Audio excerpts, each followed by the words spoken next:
All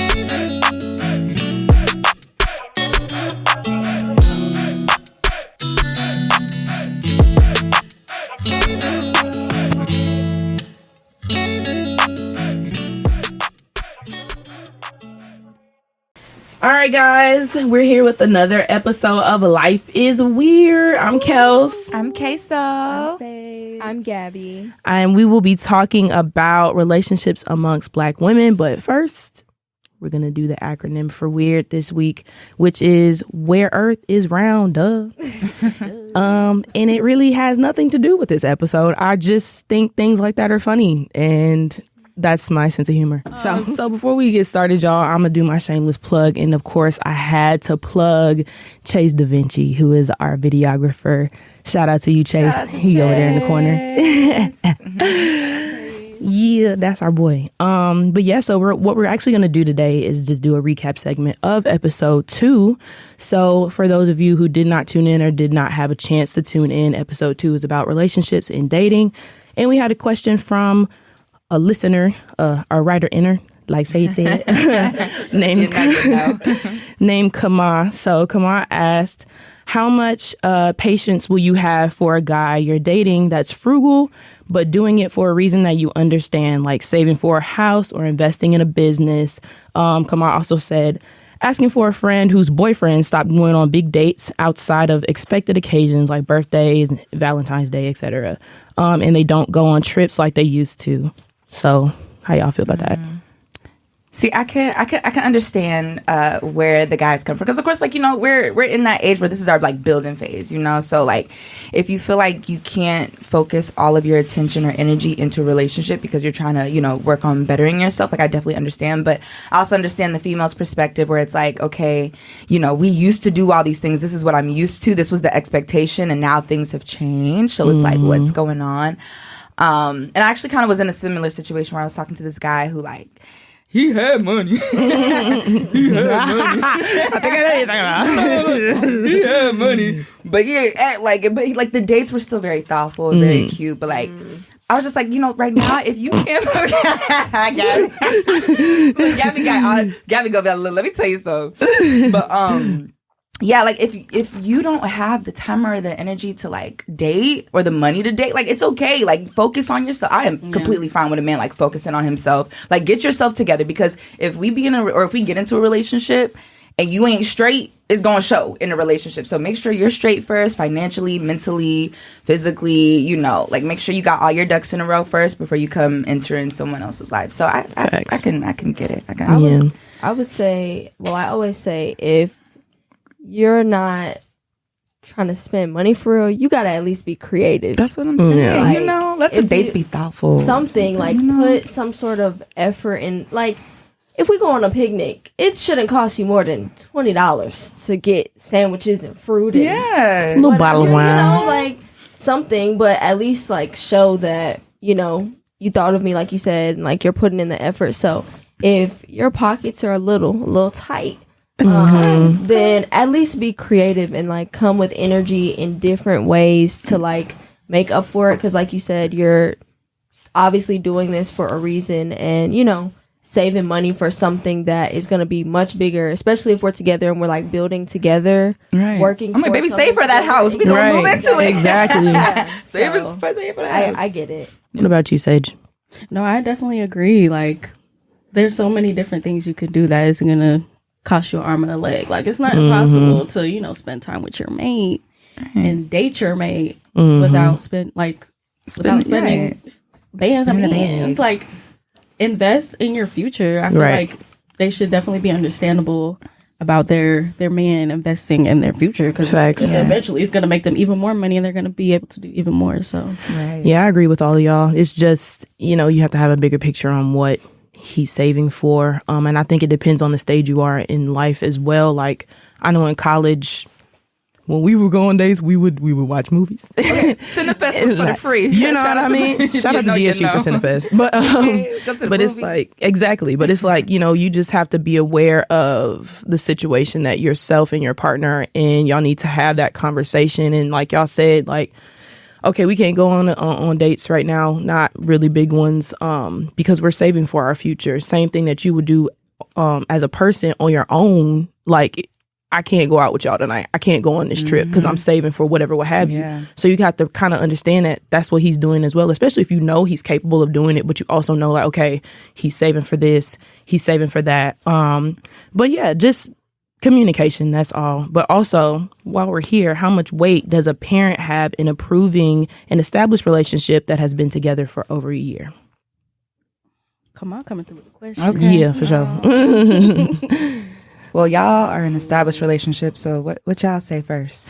It depends on how old I am. If I'm an adult, like I'm 27, you don't have any weight. The only time I feel like at this point in my age that you have some say, like I can respect your opinions as my parents, but I think the only time you really have some say so is if my life, like he's hurting me, you know, like, okay, I get you're grown, but I'm your mother. Yeah. Absolutely safety not. is, you know what I mean? a concern. Exactly. Yeah. But I think, like, you know, if you're a little on the younger side, like maybe high school, early college, I think you kind of still have some say so as a parent, especially if, you know, they've been through what you're going through now, because they're not just saying stuff to say it. You know what I mean? And some parents do. Some folks just be tripping. But just as I've gotten older, I've realized, like, okay, my mama wasn't tripping when she said that. So I think it just depends on how old you are, in my opinion. I feel you. Yeah.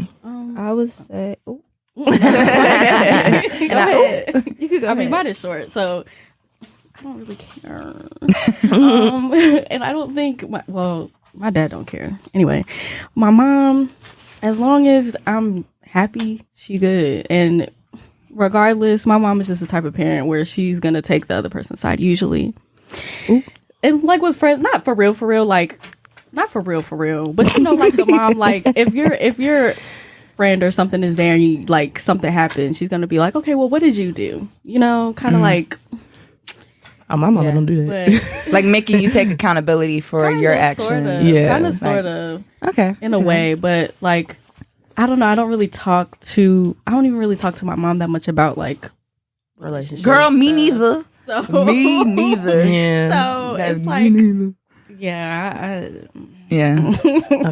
I guess I'm the oddball out. I knew yours was gonna be different. Y'all already know how it is with me and family. I don't play about my family. They're like literally my everything, like my rock. So you got like 50 million members. Yeah.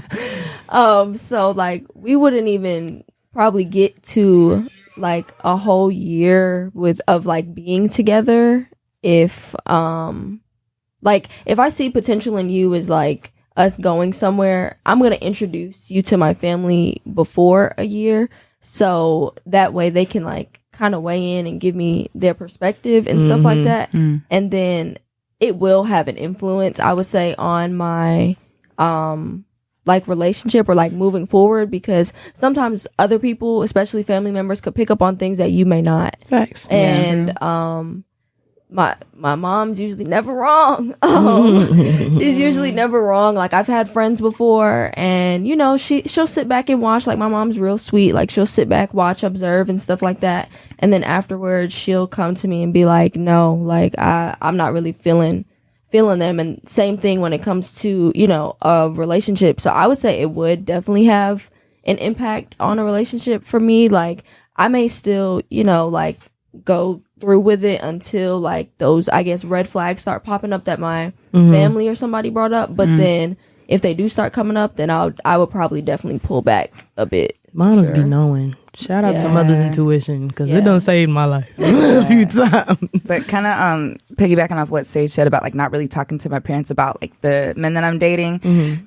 For one, like I just don't see a point. Like if we're not, you know, in a serious committed relationship, like I don't see a need in you meeting my family, because I don't play about my family. You know what I'm saying? So it's like if we're not together for at least 3 months, my family is not going to know about you, and I have no shame in saying that.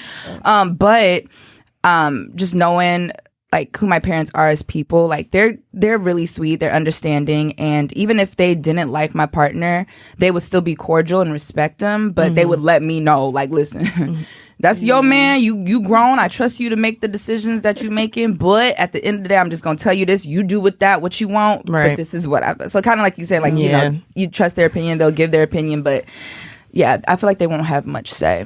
They would be like, that's your friend? That's your friend. That's your friend. That's your friend. But that's your friend. Yes. Thanks, Kamal, for writing. Yeah, in. those are great Yes. questions. So if y'all ain't listened to the last episode, tune in, chime in. You can still write us, DM us your questions, or write us on YouTube and see if we can like interact with you over there. But thanks to hear what y'all gotta say. No, for sure, because I know y'all got some good stuff to say. I'll be seeing y'all, but y'all, since it is March, it is Women's History Month, and in the spirit of episode 3, we will be talking about relationships amongst Black women.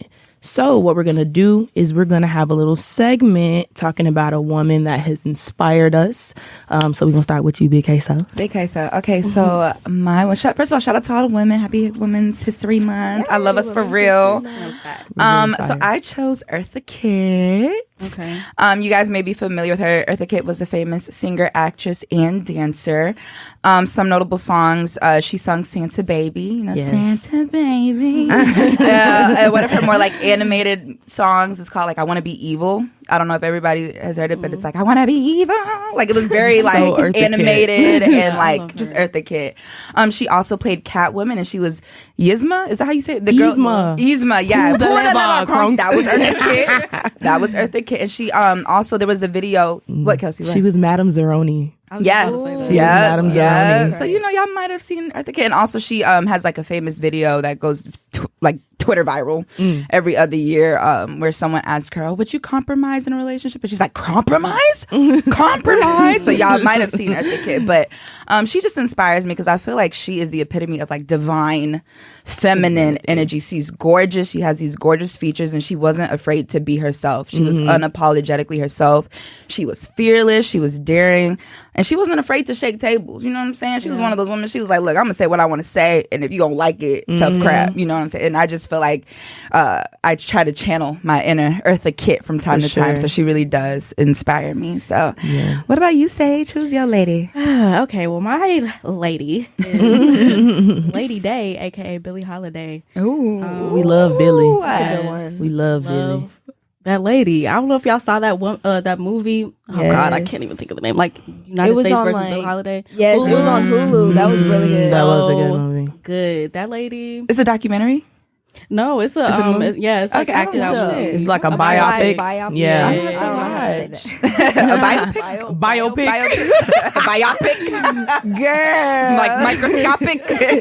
Biopic. But no, it's so good. Her life is just like fascinating. Like it's crazy. So she's a singer. She was a singer, obviously, and she's most notably known for singing the song "Strange Fruit," which is a poem written by I cannot remember the man's name right now, but it's a poem basically about slaves hanging from trees. And she would sing it in these clubs, and like the police were out to get this lady. Like every time she would sing it, Sheesh. they would try to shut her down, arrest her, try to like find reasons to be able to like get her to shut up, but she would not. Like she would sing it in front of all different types of crowds, black, white, didn't care. and just shake tables, like you said about Eartha Kitt, for real, like badass. That's all I'm gonna say. I love her because she was just so unapologetically like a black woman. Like she was that girl. She was that really girl. was that girl. Like, I watched that movie twice, and I just be in awe. But her, so troubling her life was. She died at like 44. Jesus. From cirrhosis. She had an alcohol addiction, I think drug addiction as well. She had really bad history with men, and I just think I'm gonna go watch that. No, it's today. Really that lady really needs good. all of the flowers, even after her death years and years ago. For sure. That's my Respect. Billie Holiday. And she's beautiful. Yeah, She's beautiful. Yes. She is. Anyway, It's me. It's you. Okay. Y'all know I'm a author, so it wouldn't be me if I didn't choose Maya Angelou. Like that is Love her so my much. girl. She's a poet, writer, overall just that girl.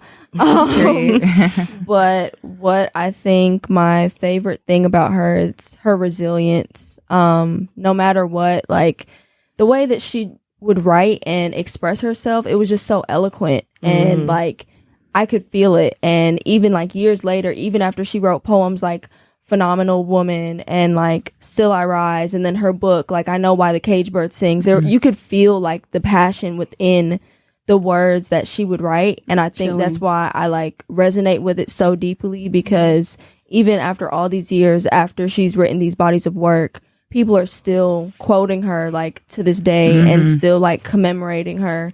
And I just think like as a Black woman, for you to go down in history like that, pretty much that speaks volumes. Like it's really powerful. And like I said, since I am a writer myself, she definitely is my inspiration, because she forces you to like speak from the heart and do it without like shame, like do it on unapologetically.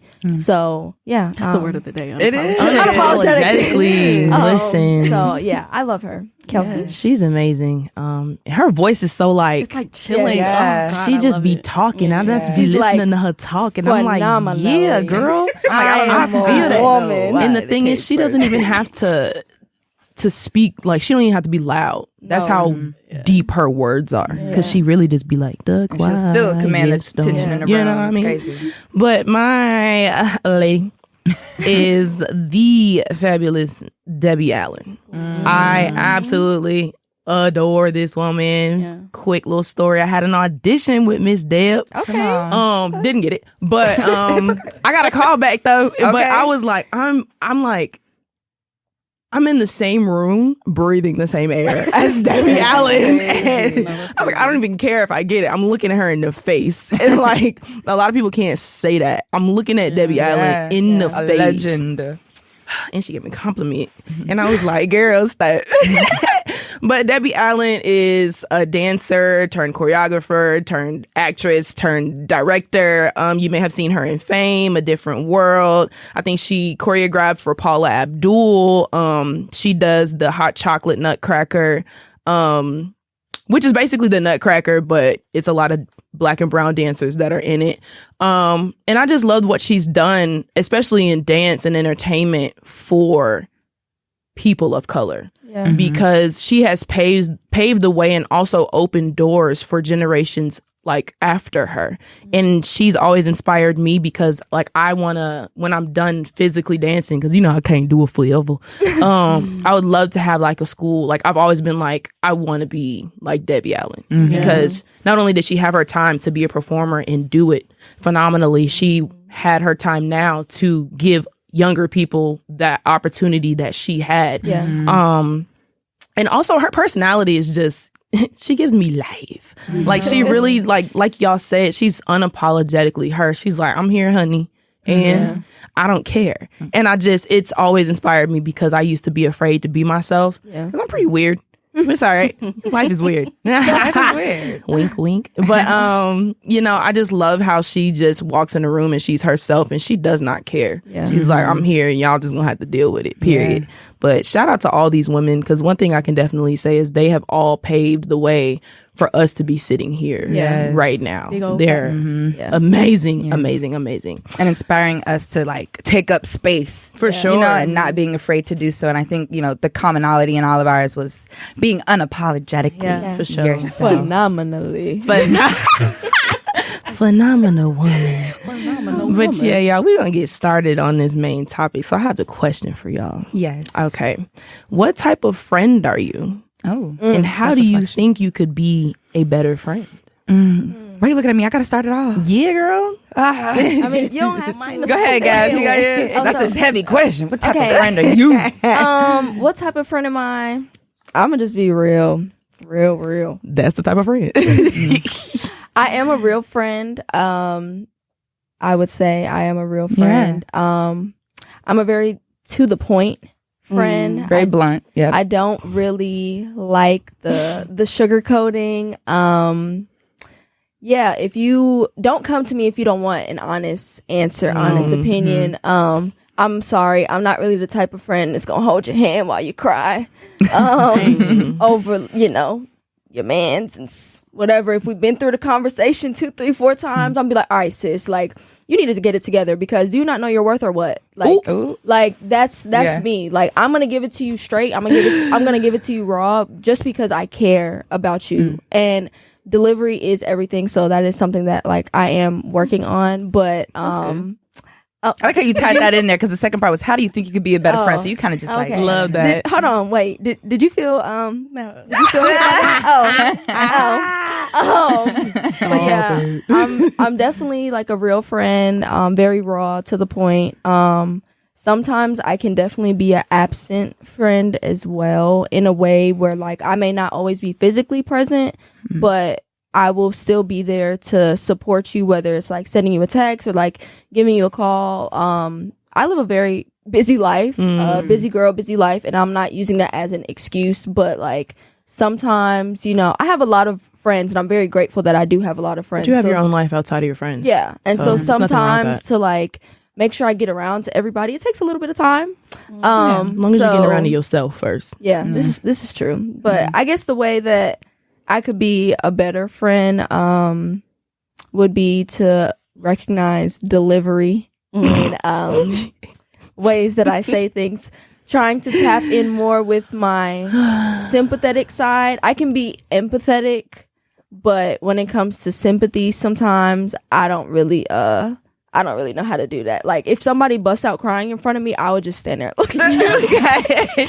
And it's just because I don't know, like I'm still working through like my feelings and my emotions on I'm not really sure how to fully process emotions sometimes. Like in my mind, I'm like, I feel so bad, but then physically I just be like, dang, bro. Like, sorry for you. Yeah. So just trying to be more of a sympathetic friend and understanding other friends' perspectives, because we all, you know, go through different things in life. So just understanding my other friends' perspectives of like how they perceive me as a friend. Yeah. I feel like every friend needs like that blunt friend. Because I'll tell you, if Gabby say that you looking good or the fit is fitting, I believe her. I'm like, oh, you ain't lying. Okay, if you don't. Right? Yeah, I'll be like, what you doing? What you doing? What you doing? So that's what you're gonna wear? I'll be like, not even that. I'll be like, take that off. Change your shoes right now. No, ma'am. Let's see if you can fit something. Who next? Yeah, I can go. So I actually transitioned as a friend. I'm in the midst of finding the balance between my two friend archetypes. So I used to be the very sympathetic, empathetic friend until people started draining me. And it was partly my fault because I didn't set those boundaries. I was there for everyone. I gave everybody a piece of me. And I emotionally reacted by being the I don't give a F friend. Like, all right, so this is the problem. What you gonna do about it? Type. I'm like you. Yeah, we're very similar. We're very similar as friends. And one thing that I have noticed is like, I like being that friend because I have those boundaries for myself, but I have also, there we go, being a better friend. I have also lost a sense of being that empathetic friend because it's like I'm very emotionally aware. I know what you're going through, but part of me sometimes be like, I don't care. Yeah. And it's not because I don't care or love you, but it's like you kind of did it to yourself. Yeah. But then I have to be like, okay, Kelsey, you've done stuff to yourself too. Like I have to be more aware, and I think it's just more of me trying not to completely block out that sympathy that I used to have or that I have for people because of my trauma. Which is, wow, I just realized that now. But look at that, self-discovery. First step is admitting. You know? Just had an epiphany. Yeah, I need to go to Tiffany's. But nah, so I think I'm in the midst of finding that balance between being that emotionally aware and empathetic person that I always have been, but also being like, all right, I love you.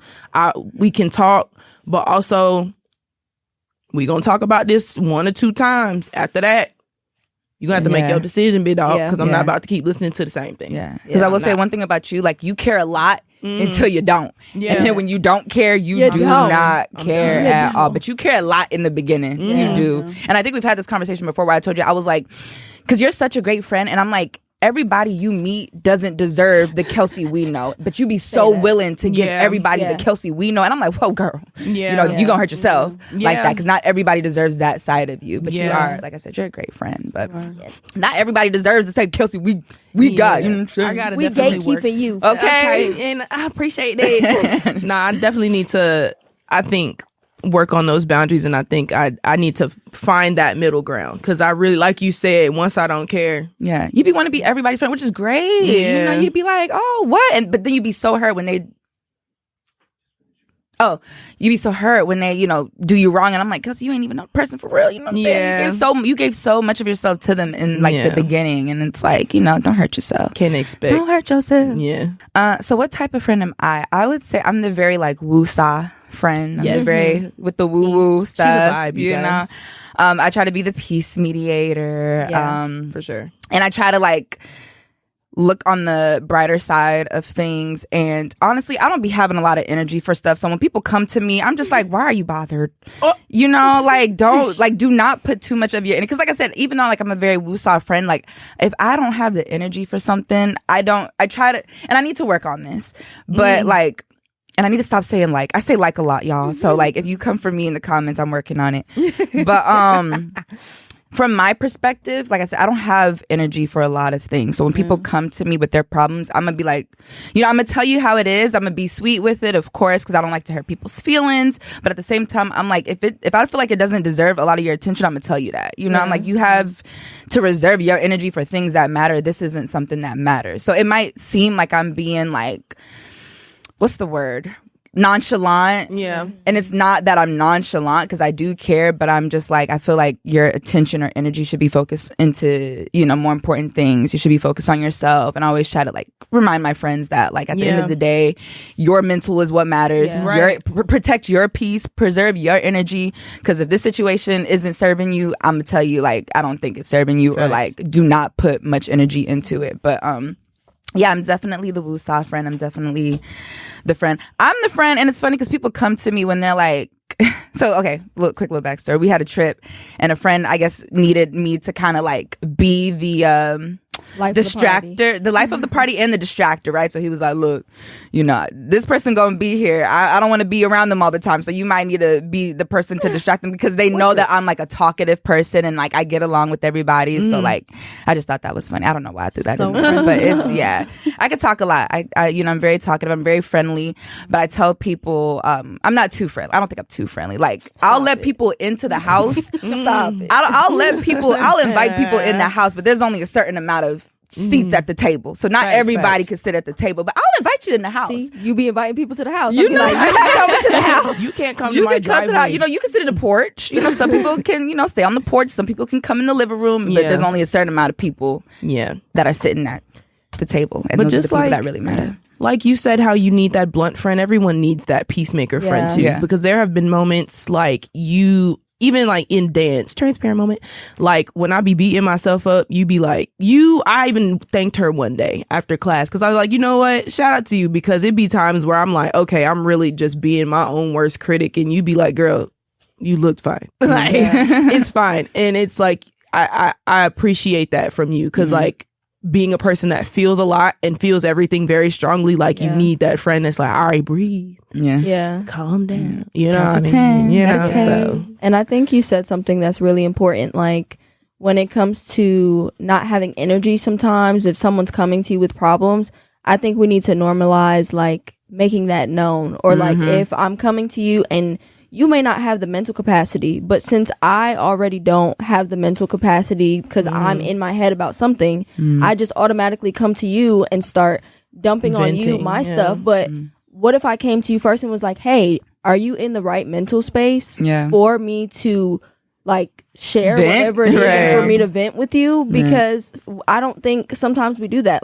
People call, or people could call you and they just automatically off rip, they just start offloading, and it's I already have things that I'm going through. So maybe today I don't have the space for it, and I think just saying that it doesn't make you a bad friend. So I definitely think making that known is a good thing. Shout out to one of our friends, Trinae, because Trinae always does that. She'd be like, hey, are you in the mental space to talk? And I'm I really appreciate when she does that. So shout out to you, sis, if you're listening, because you really be thinking about others. And I love you for that. Sage. Okay. Sagey Poo. I don't know, y'all. I feel like I'm delusional sometimes, but I'll try to say what kind of friend I am. I don't know. I think I am I feel like I could give really good advice. I feel like I try to be personable enough with friends to have them feel comfortable to like talk to me about their issues. I feel like I'm caring. I feel like I'm not really blunt. I'm kind of like a comforter in a way. You are very nice. You really do try to see like every perspective and like really consider everybody's point of view before giving input. I appreciate that though. Yeah. But I don't know. I try to be a good friend to people. I think how I could be better. I feel like I'm also a really distant friend. With my own personal stuff, I feel like I kind of close off a lot. Like, just with what I'm going through a lot of the time. Life is weird, y'all. Life be hard. But, Life be life. Like, when I go through those hard times, I kind of really shut off and don't really let people in on what's going on. Yeah. And kind of just like my mood can switch so quick. And I just be in my head a lot. And I feel like I could be a better friend by being more transparent about what I'm dealing with and what I'm feeling and going through. Yeah, I don't know. Yeah. Like I said, I'm delusional. I don't know. I love that you can see everyone's point of view though, because I know for me and Gabby, we be like, if it's not black or white, it's not black or white. There's no gray area. Right. And I appreciate that from you, because like we need that. It's like a balance, because if you have a group of all blunt friends, like I really don't feel like anything will actually be solved. Right. I think it's just gonna be like, okay, whatever, it is what it is. I think that having you as that friend is like, we need that. You know what I mean? And you really do give great advice. I'm glad you started off with that, because Sage is the type of friend, like, say if you ask for a piece of advice, you know, I might be a little short in my answer. Sage is going to give you a paragraph, okay? And it's going to be detailed, and it's going to be like, look, this is what it is, this is what it ain't. But I love that, because it's so genuine, too. And she be spitting gems, you know? I'd be like, for real, you know, like, Sage might seem quiet, but when she speaks, people listen, you know? So I appreciate the quiet storm. Sage means wise, if that means anything. I don't know. Yeah, I love that we did that little self-reflection. I think that's important. Yeah, for sure. I love that we're a very diverse group of friends and how we approach friendship. So that leads me to the next question. Should you have different friends for different things, or should you have a group of versatile friends? How y'all feeling Absolutely. about that? I say I have several different friend groups, and I say this all the time. I do get weary of sometimes mixing them. Man, you know, say that. I do, especially when it comes to birthdays. I know, Birthdays are the worst time of year. Like, that's why I be having to have several different things. I'm like, okay, this is for this friend group, this is for that friend group, and I feel like some people might look at that as a bad thing, but you know your friends, and you know when people are not going to mesh well. So take that into consideration. And like I said, I be a little wary of mixing friend groups, because I done did that before, and some of them ain't really get along too well. And then it's crazy, because I look at me and I'm like, oh, it's funny how I see myself fitting in like every friend group, but I am who I am to my core, and I'm not changing myself. Like, that's important. It's like, have these different friend groups, but make sure you are you in each friend group. If you find yourself switching yourself or compromising who you are as a person to adjust to that friend group, that's when it's an issue. But like you said, every friend group has that like diverse, you know, friend group. So it's like, bring yourself, bring who you are unapologetically, because that's the word of the day. Bring that person to each of your friend groups. Facts. Yeah, I agree wholeheartedly. I definitely have different friends for different things. And I think it's funny because, you know, sometimes like when we're talking to each other, we have like names for our friend groups. Yeah. So I'll be like, oh yeah, my hometown friends, or I'll be like, oh, like my Clayton State friend, or this, that, whatever. My dance team. Yeah, my dance team friends. Life is like, weird, girls. Yeah.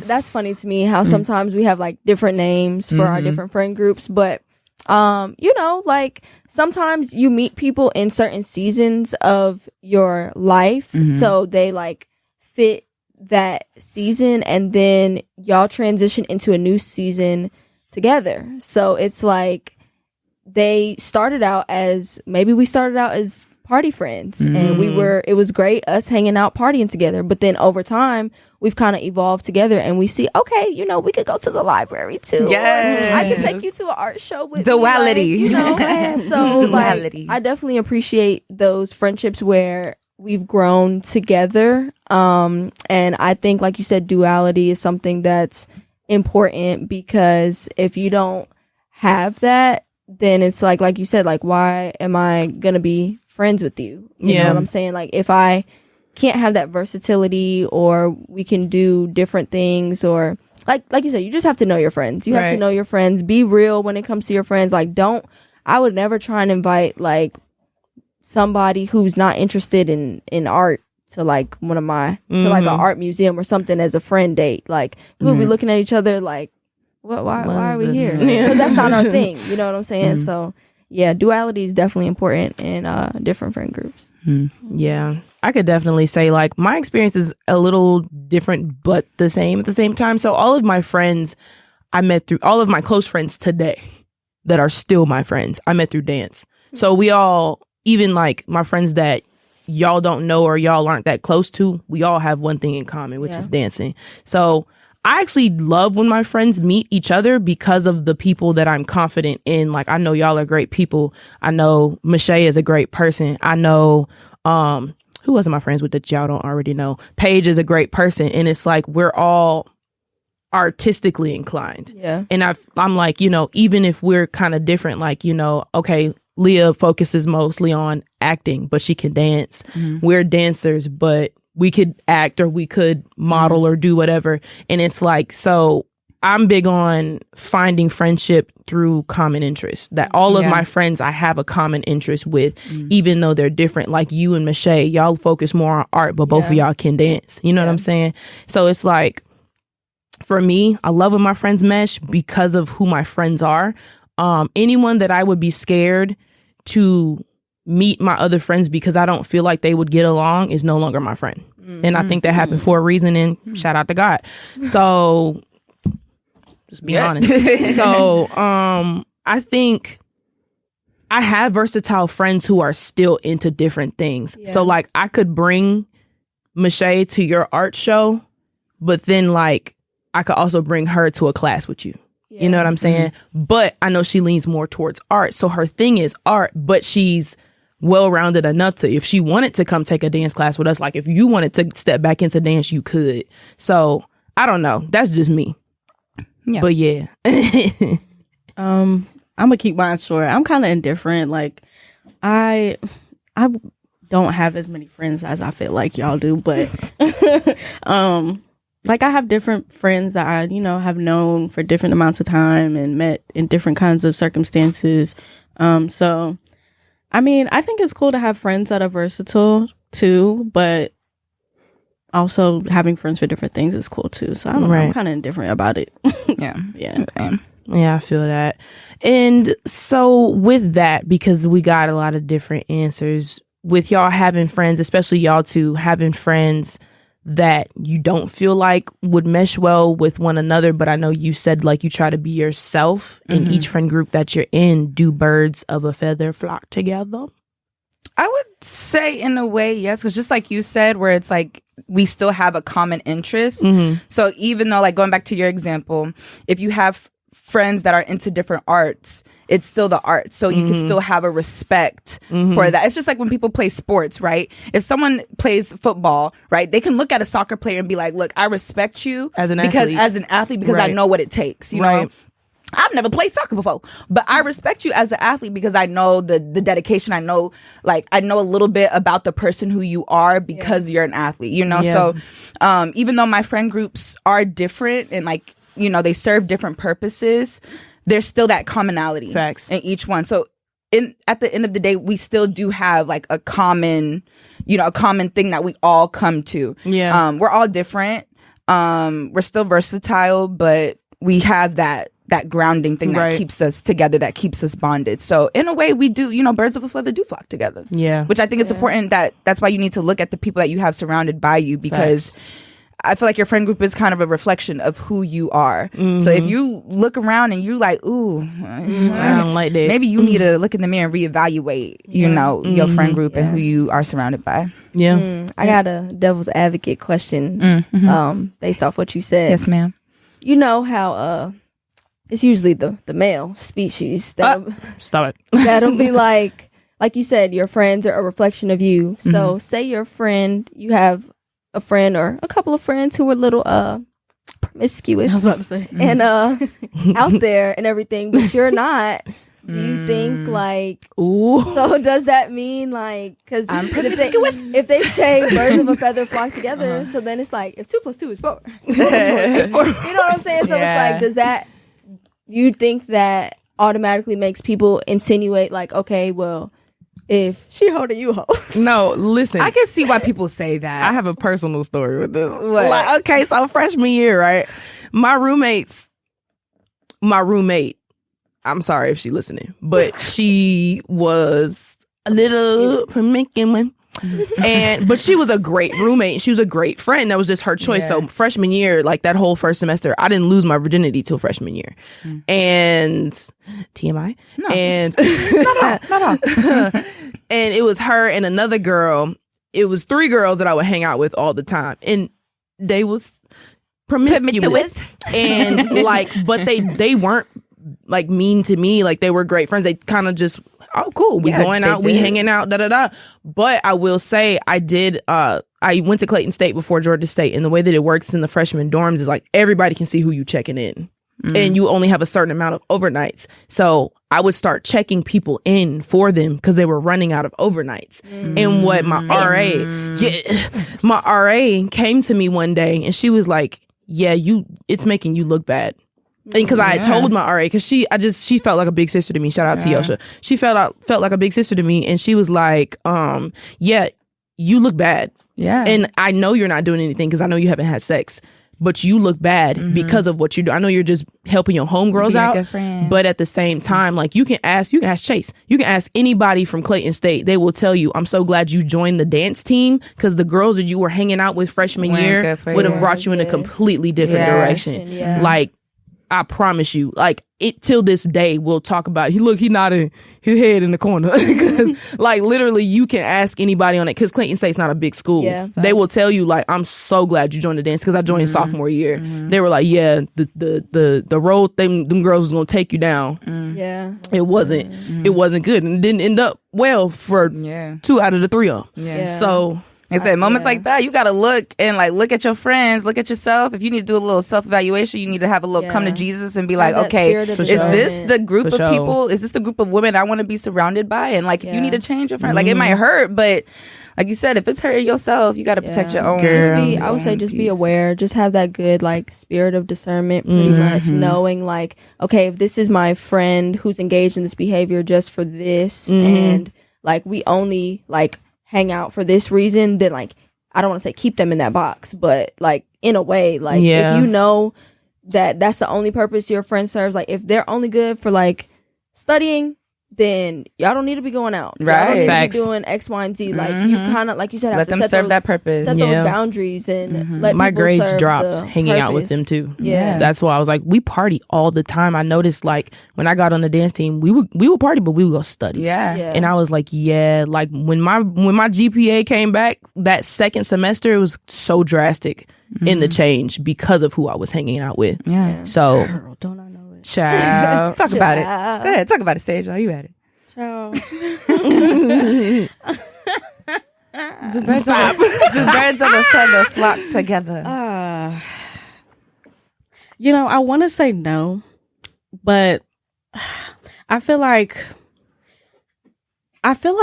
no at first maybe, but you really have to like be honest with yourself at some point when you have friends that are doing, kind of reckless things that don't really align with you. So I feel like, I don't know. I feel like you could be drawn to anybody. So it's not really fair to say that birds of a feather flock. I don't know. Like I've had so many different kinds of friends that I would never ever do anything close to what they have done.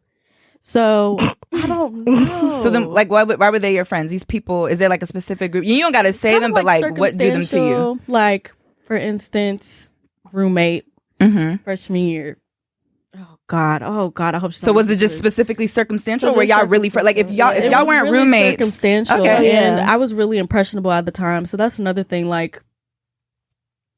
You said, I hope she ain't listening. I'm speaking my truth. She's doing well for herself now, so hopefully she wouldn't take no offense. But that girl was reckless, and I would not do half the things I would do that she would do ever in my entire life. But I was really impressionable and kind of like I was newly out of the house and just wanted people to like me, really. Yeah, I feel that. So, and it was freshman year. I feel like we're all trying to meet people. So like you said, it was probably specifically just circumstantial. Like, we literally in a room together. I want to mess with you for real, but we got to share space for the rest of the semester. So, and shots. I think, like, birds of a feather flock together. Usually people like put that with promiscuity, and I feel like what you want to do is up to you. It's none of my business. I could be friends with people who are quite promiscuous, but it's just as you like how you go about it. That's what I'm saying. Like how you go about it, like don't drag me into it. I'm sorry, don't put me in it. But if we're out and everything, if we're out and I'm not on that type of time and you on that type of time, and it's just the two of us,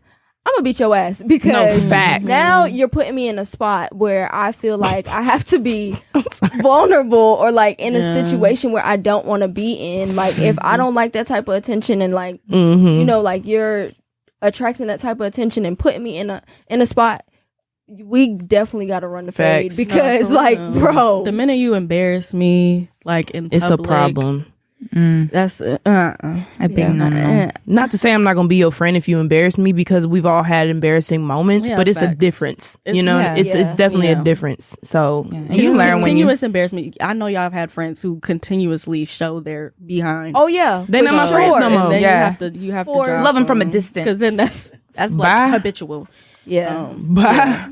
I'm gonna love you from over here. You do that. I'm gonna be over here. But it's interesting to talk about that because I know that creates a lot of drama or a lot of tension in a friendship. So why do you guys think that us as Black women tend to have a difficult time with starting or maintaining friendships at all?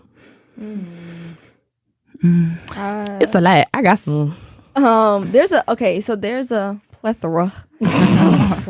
Unfortunately. I just want to, before you start, we love us for real. We do. So we love Black women and we love us. We just want better for us. We want everybody to love us. Yeah. But we gotta love each other first. Yeah. Well, sorry, go ahead, Gab. No, I think that's like you kind of popped it off right. Like we love us, so in order to love someone, I feel like you have to hold yourself and them accountable.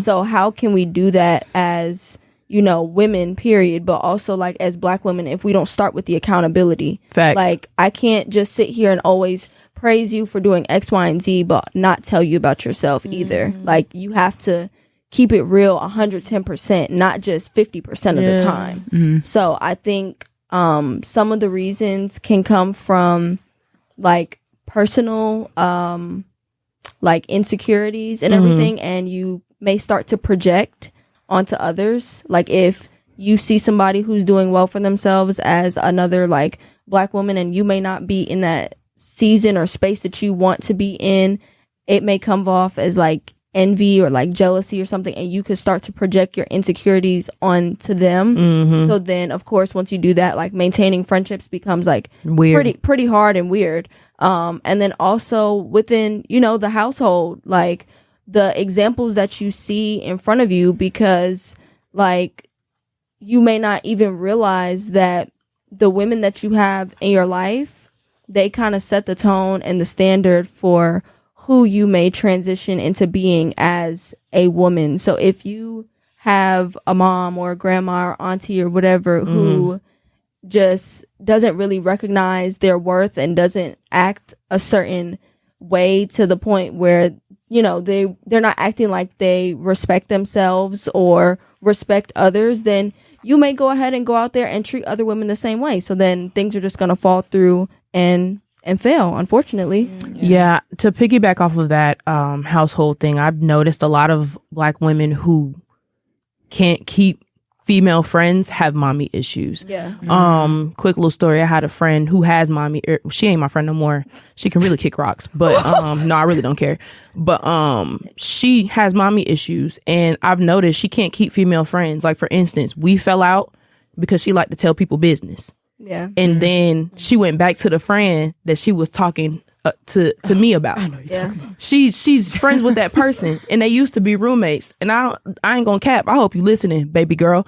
Wait, do I know? They used to be, I'm gonna tell, they used to be roommates, and she used to talk about how dirty and nasty she was and how jealous of she was of her and her boyfriend. But now that we're not friends, that's who you went back to. Yeah. That's weird. But I've also noticed when we were friends, she would tell me like her and her mom, like her mom put a lot on her and all this other stuff. But I'm like, I've noticed the friends that I've had from high school to being a grown woman, all of the friends that I've had that are females that didn't work out, they had mommy issues. And I know as women, period, mothers and daughters have weird relationships regardless. I think even the best mother-daughter relationships go through something at some point because that's just us as women. But yeah, it definitely starts at home. Yeah. It definitely starts at home for sure. I feel like we definitely create divisions within ourselves. The whole light skin versus dark skin, the whole natural hair versus, relaxed, or she wants to do this with her hair, she wants to wear it. Like, we just create a lot of division within ourselves. And I feel like we need to recognize that we're stronger as a unit. Yeah. We're stronger than that. We're better than that, and we have a lot more in common than we think. So it's like, there's already so many people creating divisions for us. So it's like, why are we creating that further for ourselves? It just doesn't make sense. Yeah. But, It don't make no sense. I swear, like, I be getting so frustrated seeing how, like, just gosh, don't go in the shade room comments unless you want to be pissed off with black people, okay? Bro, I protect my peace. I don't even You have to, but it's like, oh my gosh. There was a point in time where I would just, like, feel like I needed to respond back to these women and be like, are you dumb? Are you crazy? Are you out of your mind? Because it's like, I just want better. I want better for us, for real. It's just, some of us are just so far gone, there's no helping, unfortunately. Very far gone. Yeah. But like, it's just so divisive a lot of the time. It's just like turning your nose up on people and just judging people that you don't know, and just kind of like looking at our like other black women under the guise of like men, like competing for men instead of building each other up, being pick-me's, pick-me, like that, like being a pick-me, and like enabling bad behavior is an issue. I know y'all watch Zeus. Child. I do too, and it's so bad. I need to stop. But it's just so many like bad perpetuations of black women in the media for sure.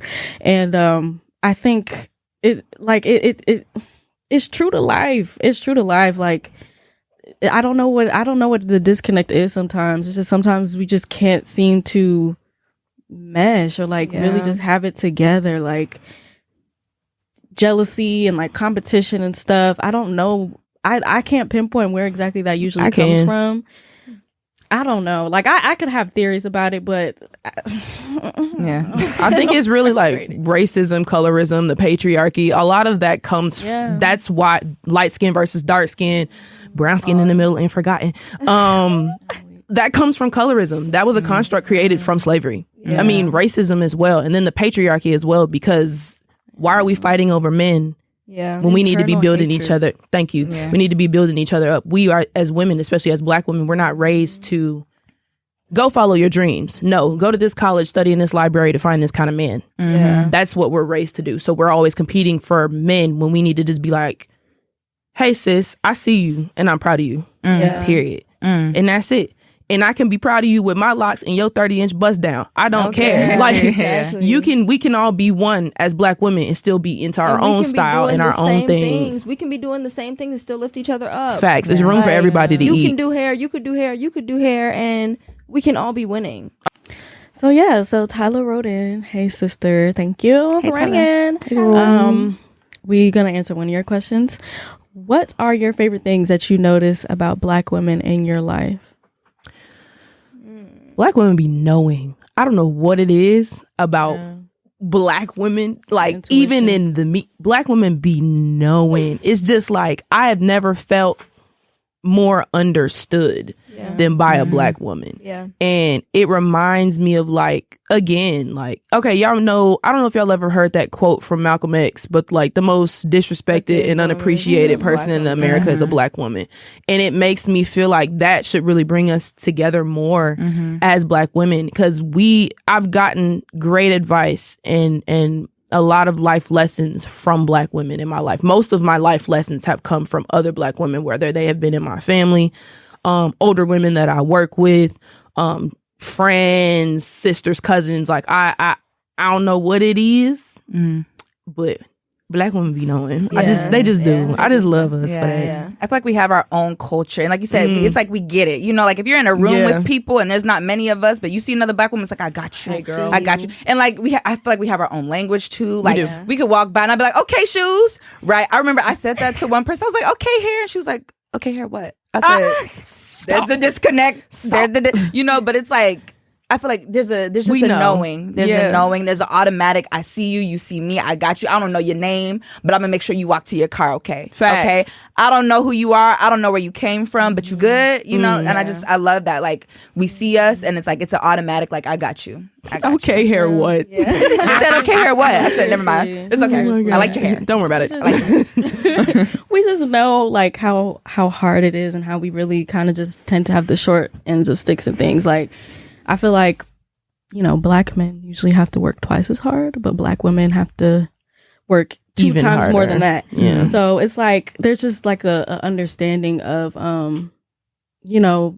like what life is generally. Like everyone's life is different, obviously, but it's just the understanding, like be knowing and just picking up on things, like just having an aura that about intuition. you. Having an aura about you, like knowing, kind of gauging if someone may be in trouble, or just different kinds of things. There's like a special intuition, and I love it. And we beautiful black women. Oh, we're the most duplicated, baby. Yeah, for sure. Beautiful. I would say my favorite thing about us is our confidence. Like when we're confident and we step into a room, like we demand that attention. And when you are a powerful black woman and you know it, that is a beautiful thing. Like it's a force to be reckoned with, honestly and truly. Like facts. When you come into a room and you are just like, like a showstopper, not in a way where like people like fetishize and be weird and stuff, but like when they acknowledge your beauty, like they can acknowledge and appreciate that, and the confidence to the point where even if you don't have the support behind you, it doesn't matter, because you have it right here. Like you have it within yourself, that you don't need validation from anybody else. Like you're already empowered, like from within. And like you said, like y'all said, just have that aura about yourself that you don't need anybody's external validation for you to know like you have it going on. And it's okay to, toot your horn sometimes and just know like you're that girl. You're that unapologetically. The way black women be hyping each other up. Yeah. Man. Like, I see you twist out. Okay, period. Okay, Like, fit. The fit is fitting. Don't know her from a can of Okay, paint. period, girl. You better I know walk. that's right. You better get that degree. You better walk that runway. Whatever you doing. Shoot. Good talk, though, guys. Yeah, that was a great talk. Yeah. And I love y'all. I love y'all. So, all right. How's life, sis? We're gonna start with you, Big Queso. Life is good. I've been in a good headspace this year, and I'm grateful for that.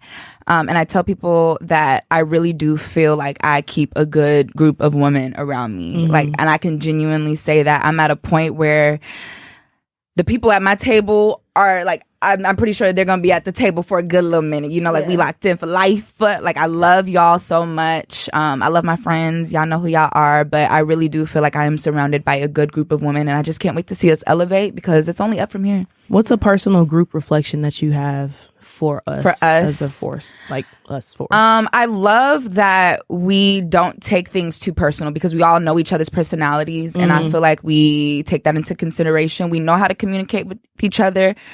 We know how, like, you know, we know our personalities. So it's like, okay, I know how I need to come to you about things. I know how I need to come to Sage about things. I know how I need to come to Gabby about things. And we take that into consideration. We don't take things too personal because we're like sisters at the end of the day. Yeah. You know, we are sisters, you know. So I love that about us. I love that we're able to have real discussions, and we keep each other accountable.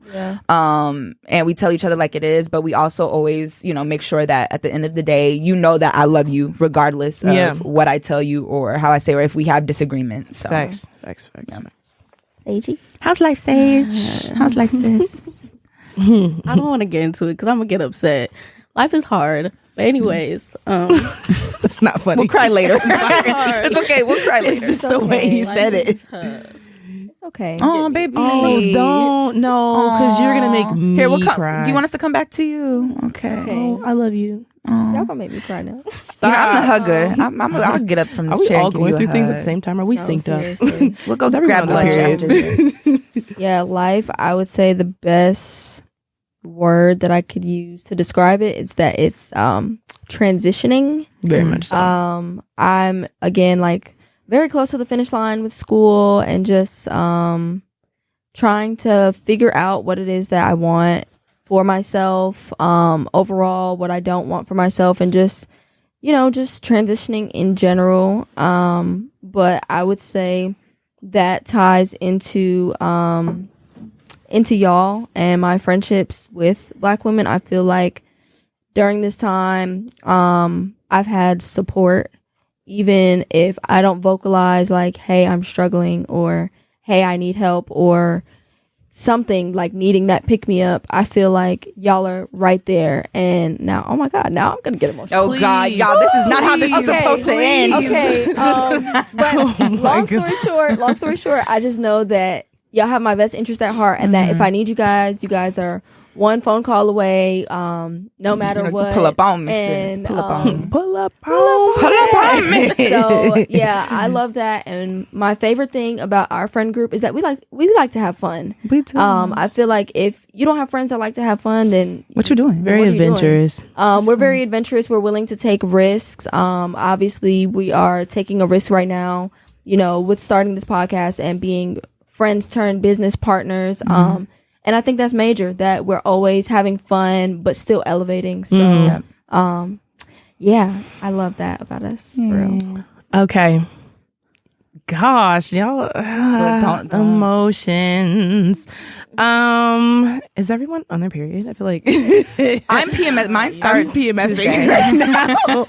But Now we all synced up. look, it's a mess. But I know for me, I love that we're all there for each other, but we can also give each other respected space. Yeah. I've been in a situation where I had a friend that we've been friends for a very long time, it seems like, and she kind of went MIA for like a couple of years, and it would be like we wouldn't hear from her, and I know y'all know who I'm talking about. We wouldn't hear from her for months, and then she would jump back in, hey y'all, da da da, and it was like cool because, like, you know, everybody goes through their own little things, but then it would be like, we don't text her back within the hour, so y'all not gonna text me back.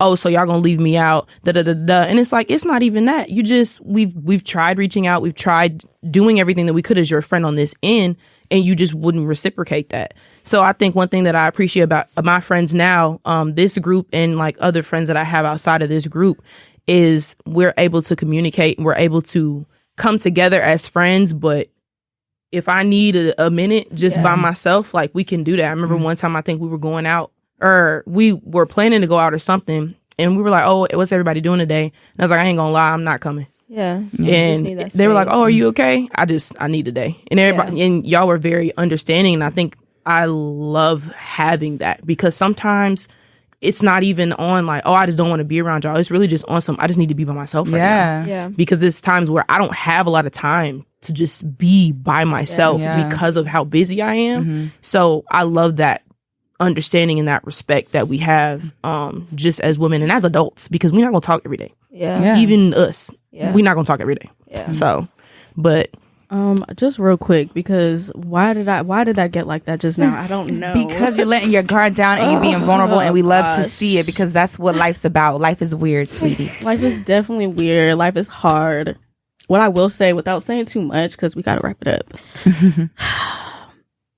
Like, don't be afraid to let your friends, and like I said before, like I'm a distant friend, and I feel like I'm doing myself a disservice by keeping so much to myself. Because we got you. If you can't go to Bella Noche's, where the hell can you go? I know that, y'all, but it's like I'm my own worst enemy sometimes, and that's just how it be. Like, that's how it be. But what I will say to everyone, the listeners out there, just take care of yourself. Find things to make yourself happy, and don't. The mind can be such a powerful, destructive thing. Yeah. And you really have to like be intentional in fighting against that, because life is hard, girl. But give yourself more credit. And thank you for letting us in. It's not easy. It's not easy, and that's not what you're used to. So letting us in is uncomfortable for you, but I appreciate you for letting us, be in your personal spaces, be all up in your business, and letting us love on you. You letting us know is not a burden either, because I understand how that feels. It'd be times till this day where I don't want to tell y'all everything, not because I don't trust y'all, but I don't know what you're going through, and I don't want to be like, okay, she got her own stuff going on. I know she can't handle my stuff right now, so it's like you're not a burden. And I think what we talked about earlier is just, hey, are you in the mental space to talk right now? No, not right now, but we can talk in a couple of days. As long as we have that understanding, like, you come to us, talk to us, because. And I think sometimes I just feel like no one's gonna get it for real, and it's not fair to feel like that. But it's just, I kind of like just protect my own feelings in a way, but I'm doing myself a disservice, like I said. Like, because even if we say if there's even a situation that we might not completely understand, sometimes there's comfort in just knowing that you have people there, so it's like, if you feel like you need a shoulder to lean on, even if we don't understand, we're still here for you, we can always point you in the right direction of, if we're not the most knowledgeable or can fully relate, we might be able to refer you to somebody who can help you, or somebody who has been through that stuff, because we're getting older, and as you get older you get wiser and stuff like that. We have people in our corners who are also older, supportive people who can be there to help you, even if it's times where we can't. Facts.